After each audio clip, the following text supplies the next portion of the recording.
Shalom, this is Hakam Yar ben-Emmett with the Torah Watchman Show. Topic of Interest edition. The title of this video is How Does the Sinai Bible compare to the King James Version? What is a Sinai Bible? I've heard about it for many years, but I have not investigated in the detail and research that encouraged me and inspired me to come up with this video. Bear with me. I'm talking to you not about religion. I am not choosing Christians over Jews or Muslims or whatever. I'm speaking to you about a historical find, the oldest and greatest Christian manuscript Bible in parchment scroll form that's been discovered through this date. First of all, did you know there are approximately 5,800 different variants of Koine Greek manuscripts that were used ultimately for the publication of the King James Bible in England by 1611. That many manuscripts to be reconciled manually, very painfully to going through all of that, then pick and choose which variant you like and choose the story narrative that you want. Of course, these were all 100% Christians that did this analysis that brought their codex together, their canon Bible.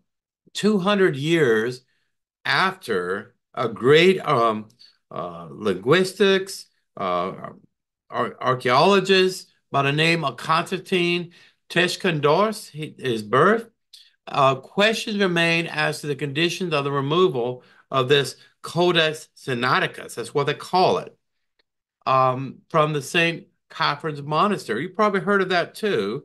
Is a great tourist place. People all over the world go. It seats at the mountain of Mount Horeb, essentially Mount Sinai mountain range there, and people go there investigate. It was a traditional monastery is allowed to be there. It's a historical site, and people go there because they believe that mountain is sacred, as opposed to some rabbis I know that could care less about it. But back to this video, dating this codex was dated to the mid 4th century Common Era, okay, or AD. The Codex Sinaiticus is the oldest complete manuscript of the New Testament period, okay? Even though there's been other manuscripts found later in the 8th century and so on, this one beats them all because it's more complete than anything else. It even has portions of the Old Testament, not all of it. There's pages missing. But the pages that we've reconciled through science over a period of time are very revealing on what the oldest version, whoever inspired the Bible, the New Testament Bible in the first place, they were inspired to write down different things than what the ambiguous authors of the four Gospels did in their time, and so on. Now, quickly, who was this Indiana Jones? He's compared to Indiana Jones of the time, the 18th century. His full name is Friedrich Constantin von Tischendorf. Okay, he lived between 1815 and 1874. He was a German biblical scholar. Okay, fascinating individual. The Codex Sinaiticus for the Sinai Bible is currently on display in the British Library. You can find it there. You can see videos of it online and images, things like that, if you want to check it out. They probably have copies of this in that version if you want to really geek down as a Christian scholar or as anyone interested in biblical history to get right down to the real data source, the oldest one. That, as a lot of people have choose the oldest variant that they can find versus the newest, more contemporary versions you find available in your Christian bookstore. The text of Codex Sinaiticus differs in numerous instances from that of the authorized version of the Bible in use during the Tischendorf's time, and by that time period, 18th century, that was the King James Version Bible. and it was Anglo-Saxon first, and then it went into a very rough English form that we more can understand today. Okay, that's after the Vulgate. So, for example, key passages that it's in the King James Version Bible are obviously missing in this Codex Sinaiticus. In summary, the resurrection narrative at the end of Mark. If you turn into the King James Version Bible, chapter 16, you'll see not verses 9 through 20. Well, in this Codex Sinaiticus, it stops at verse 8. Fascinating, right? So not only does the Gospel of Mark, which is written ambiguously around 67 CE or AD, it does not have a virgin birth narrative, and the original format or layout of that gospel does not have a resurrection or passion narrative either. Okay? We'll get to that in more detail later. So is the conclusion of the Lord's Prayer. For thine is the kingdom of the power of the glory forever. That's in Matthew 6:13. The woman, a famous woman who was caught in adultery from John 8 is omitted in the Codex Sinaiticus. Now, when you say omitted, you say, oh, someone went and deleted something that was scandalous. They want to hide something. No. What I'm saying is the page that or pages you find in the King James Version Bible of content was not found in this older manuscript. Okay? According to James Bentley, Tischendorf was not troubled by the omission of the resurrection in Mark because he believed that Matthew at that time, the 18th century, was written first, and that Mark's gospel was an abridged version, a summary version of Matthew's gospel. This was true. The absence of the resurrection in Mark would not be a big problem because Mark was used as a data source to build the longer book of Matthew, more comprehensive book of Matthew that has the virgin birth narrative and the passion resurrection narrative in it, obviously.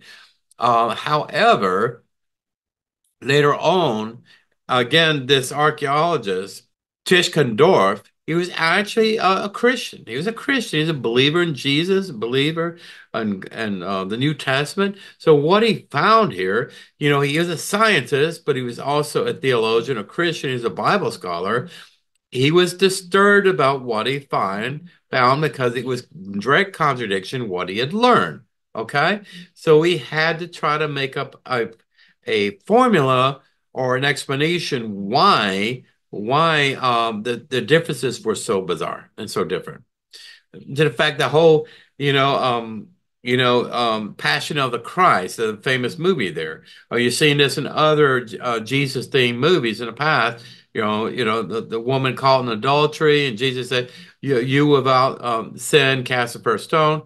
Well, this whole story was made up much later on, probably around the 13th, 14th, at least by the 15th century. Okay, so John 8 was completely omitted in this Codex Sinaiticus.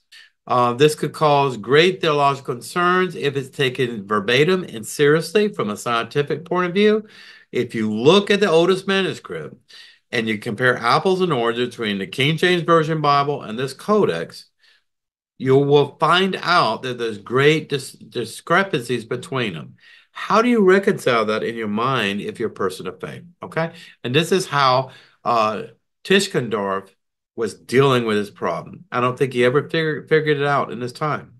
One other omission in the Codex Sinaiticus that you will not find compared to King James Version Bible, theological implications is the reference to Jesus' ascension, and Luke 24:51, getting the climatic end of Luke, where Jesus ascends into heavens and the Great Commission, everything else.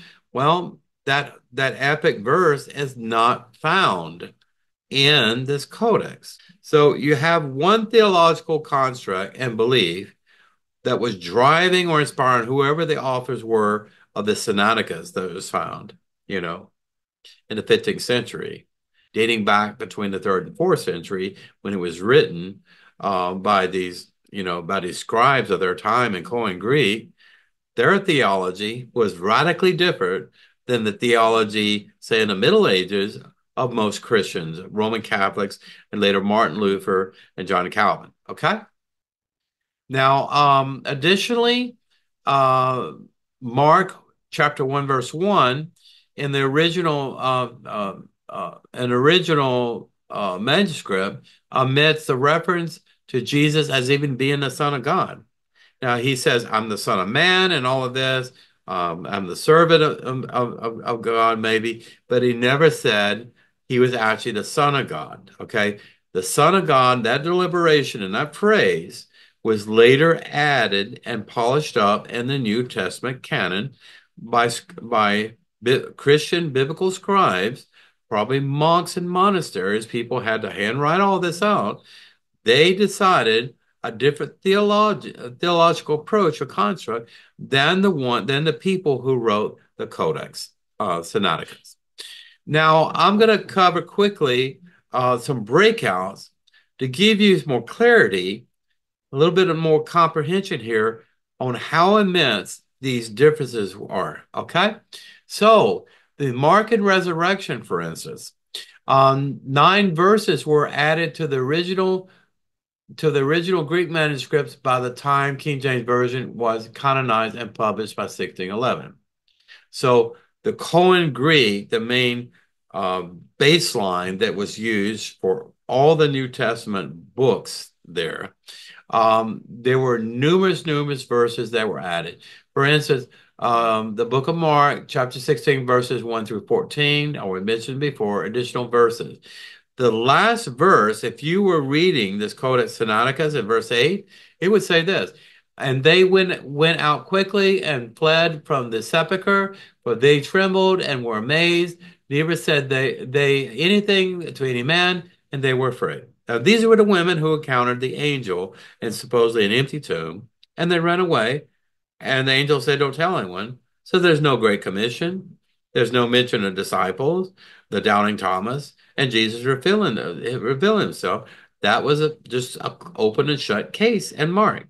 But Christian theologians had problem with that because Luke and Matthew and John had a passion narrative that Jesus raised on the third day, but Mark did not. So they had to add additional verses to Mark to make it interoperable and compatible with the other synoptic gospels. The Lord's Prayer. Who doesn't know the Lord's Prayer?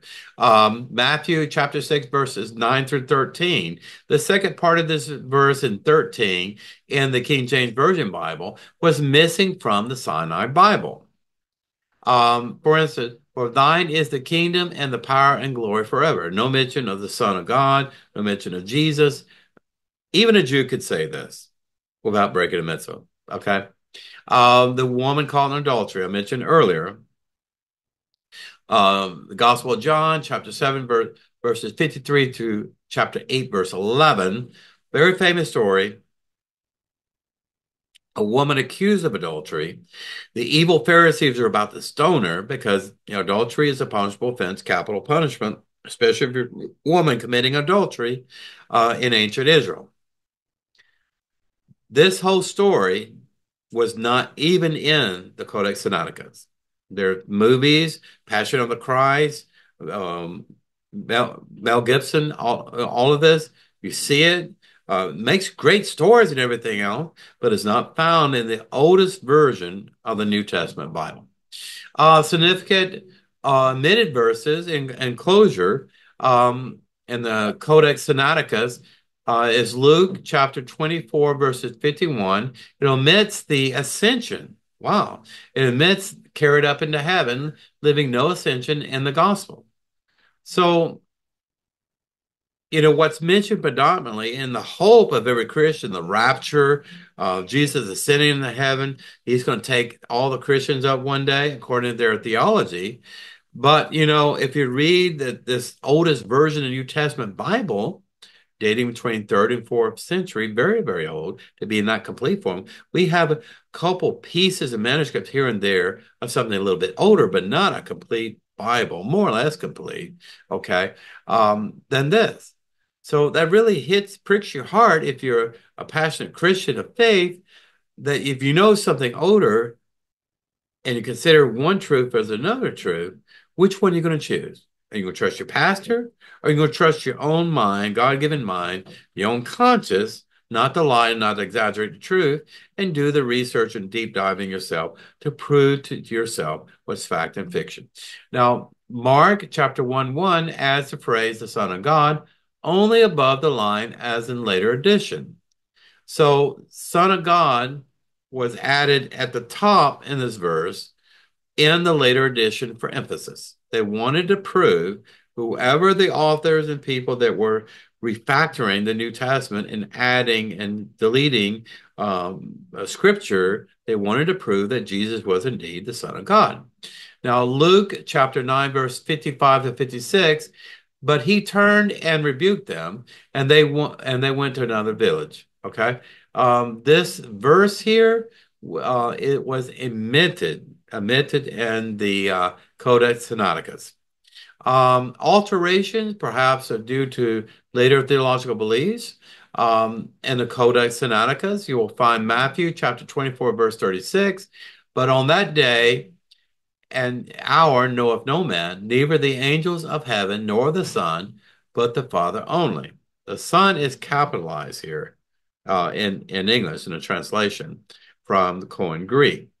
What that story is talking about, that the disciples came to Jesus and asked him, do you know when the end of the world would be? How long do we have to wait? And then he said, according to the witness account that was recorded in the Codex Sinaiticus, again, the oldest version of the New Testament Bible, Jesus says, I don't know. I am, he simply says, I am the Son. I'm the Son of God. I mean, you and I are all sons of God. I mean, I think it even says in the Torah, we're all sons of God, children of God. But he simply says that the angels don't know. I don't know. I'm a man. I don't know. And only God the Father knows very clearly. So the divinity of Jesus that is espoused so greatly in the New Testament and all the commentaries, thousands of books at the Christian bookstore, the oldest version of the words of Jesus here, he denies his own divinity by saying he does not know the same thing that the God of heaven, the God of Abraham, Isaac, and Jacob knows to be true. Now, in conclusion, God bless you. I don't mean to irritate you. I don't mean to hurt your feelings.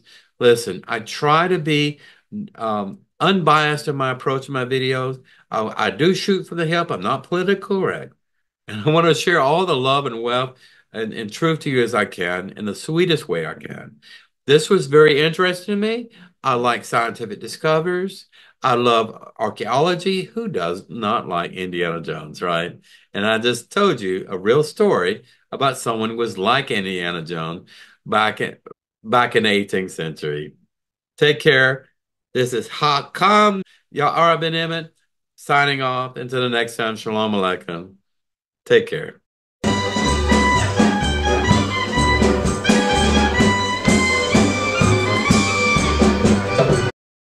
If you've enjoyed this program, please click like and subscribe.